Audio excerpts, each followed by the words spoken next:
सिद्धि की शादी के बाद वो ससुराल चली जाती है। पीछे रह जाती है भाभी रानी। सिद्धि के ससुराल जाते ही भाभी कहती है, अरे वाह जी वाह, सारे कपड़े मेरे। हाय रे पैंट, अरे वाह वाह, मजा आ जाएगा। अरे ये सिद्धि की अलमारी के सामने खड़े होकर क्या बड़बड़ा रही है? जाकर देख मेहमानों को विदाई की मिठाई मिली कि नहीं। अब हाँ माँ जी, क्यों नहीं, लेकिन पहले कपड़े तो बदल लूं। अब रानी आ जाती है सिद्धि के उन कपड़ों में जो वो ससुराल जाने से पहले घर छोड़ जाती है। अरे रानी, कुछ दिन रुक जाती।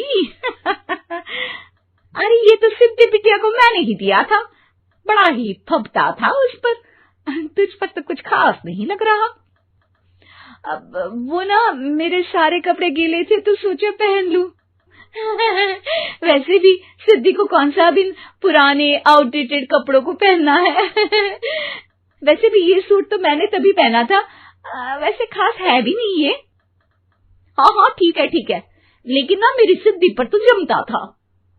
सारे मेहमान चले जाते हैं और सिद्धि ससुराल से मायके पहली बार आती है। अपना घर, अपना कमरा, अपनी अलमारी।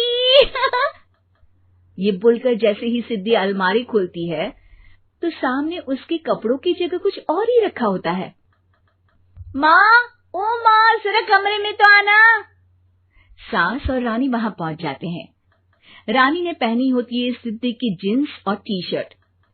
अरे भाभी, ये क्या? ये तो मेरी बड़ी ही महंगी टी शर्ट है, इसे आपने घर में क्यों पहनी है? अरे बहुत मिलती है दीदी ये चौक की मार्केट में, 150 में। ओ भाभी प्लीज, ये एरोपोस्टल है, 2000 की एक टी शर्ट। ओहो, 2000 में तो दीदी 4 साड़ी आ जाए। अब क्या बोलूं? भाभी, ये मेरी अलमारी में छोटू के कपड़े, तो मेरे कपड़े कहाँ हैं? मेरी अलमारी में? अब दीदी आपको कौन से पुराने कपड़े पहनने थे? माना भाभी, लेकिन मैं जब घर आती तो यही सब पहनती ना। अरे तुम तो बड़ी कंजूस हो दीदी। खैर, वक्त आता है जब सिद्धि ससुराल के लिए रवाना हो रही होती है। अरे रानी, अंदर से सिद्धि का गिफ्ट ले आ, लड़की पहली बार ससुराल से मायके आई है। रानी अंदर जाती है और एक सिंपल सी साड़ी लेकर बाहर आ जाती है। ये लीजिए माँ जी। सास बेटी को गिफ्ट देकर ससुराल भेजती है। अगले दिन रानी एक सुंदर सी साड़ी पहनकर सामने आती है। अरे रानी, ये तो वो साड़ी है जो मैंने सिद्धि को देने के लिए दी थी जब वो ससुराल ले जाती, लेकिन ये तूने कैसे पहन ली? अरे माँ जी, ये साड़ी तो मुझे बहुत पहले से ही पसंद थी, लेकिन चिंता ना करिए, मैंने सिद्धि के लिए भी अच्छी सी साड़ी दी है। हाँ। तभी सिद्धि का फोन आता है। क्या माँ, कुछ अच्छा तो दिया होता ससुराल ले जाने के लिए। अरे पहले दिखा दिया होता। यूं चमकते हुए पैकेट में नौकरानी वाली साड़ी मत दिया करो माँ। अरे बेटे, वो तेरी भाभी ने ना गलती से उससे पैकेट बदल गया। हाँ, मैं कल ही तेरे भाई के हाथ से तेरा वाला पैकेट भेज दूंगी। अरे रहने दो माँ, आई एम श्योर भाभी ने अभी वही साड़ी पहनी होगी जो तुमने मेरे लिए रखी थी। तुम तो समझ नहीं पाई उनको। खैर छोड़ो, मैं ज्यादा बोलती अच्छी नहीं लगती, रहने दो, आपको उन्हीं के साथ रहना है, फिर बात करेंगे। सास को रानी पर गुस्सा आ जाता है। वो उसके कमरे में जाती है जहाँ वो शादी का एल्बम देख रही होती है। रानी, मार्केट जाकर एक ऐसी ही साड़ी लेकर आ, कल प्रतीक जाकर सिद्धि के घर दे आएगा। अरे क्यों माँ जी, कितनी साड़ी देनी है दीदी को? यहाँ कोई सेल लगी है क्या? अरे चुप कर, मेरे बेटी के हिस्से की साड़ी खुद पहन ली, अब ज्यादा ज्ञान बांट रही है।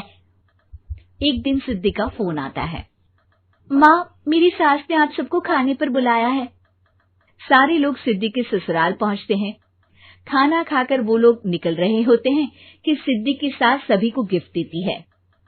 अरे बहन जी, बेटी के घर का खाना खा लिया, यही बहुत है जो आप ऊपर से गिफ्ट भी दे रही है। अरे बहन जी, आप भी कहाँ इन बातों पर विश्वास कर रही हैं। सास सभी को गिफ्ट देती है, लेकिन रानी को जो साड़ी देती है वो अजीब सी हरे रंग की लाल रंग के बड़ी छाप वाली होती है। अरे छी, ये कौन पहनेगा? सासू माँ को तो जरी वाली इतनी सुंदर, और मेरे लिए ये नौकरानी वाली। अरे भाभी, दरअसल मैं जब भी घर आती थी आप वापसी में ऐसी ही साड़ी देती थी ना, तो माँ ने सोचा कि आपको आपकी पसंद की ही साड़ी क्यों ना दी जाए। बेचारी रानी, बोलती भी तो क्या। सिद्धि और सास रानी का चेहरा देखकर हंसने लगती है, तो रानी समझ जाती है कि अपने ही बिछाए जाल में वो फंस चुकी है।